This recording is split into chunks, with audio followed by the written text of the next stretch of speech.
Coming up to the 100 years, we've been doing some research and looking back on when the Dalton Plan was implemented at Ascham.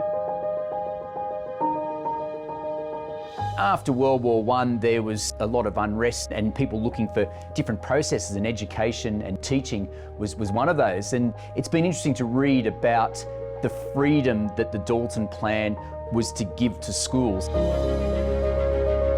The three pillars that really make up the Dalton Plan are the assignment, the lesson, and the study. The assignments are written as a collaboration between staff.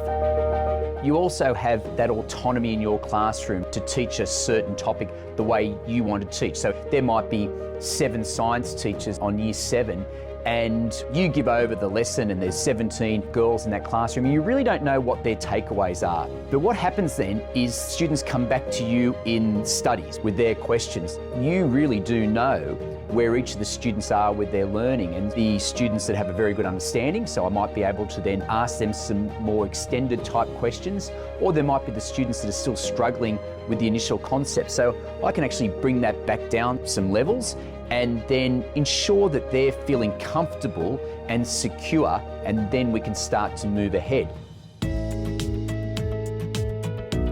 There's a tension there as a teacher because you want to ensure that the girls are getting an opportunity to ask you questions, and you don't want to give away the answer too quickly. You want them to grapple with that understanding to really help develop their links of the concepts and be able to apply them.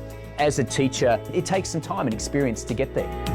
It will be very interesting for the head of school in 100 years' time to reflect on the next 100 years, I would imagine, on how Dalton has evolved. But for us, it's ensuring that we do have those pillars in place and we continue to have a real strength and excellence around those. That there's an excellence in assignments, there's excellence in the teaching and in the work and studies. And we're always coming back and ensuring that our staff are well trained in all those aspects, and also the students understand how best to use these times. I've been really pleased to see the evolution of Dalton into other aspects of the school, and I think there's even more opportunities there through the Dalton Plan in sport and the Dalton Plan in other co-curricular activities like debating and speech and drama. And I think there's some really exciting opportunities for the Dalton Plan to continue to develop over the next 100 years.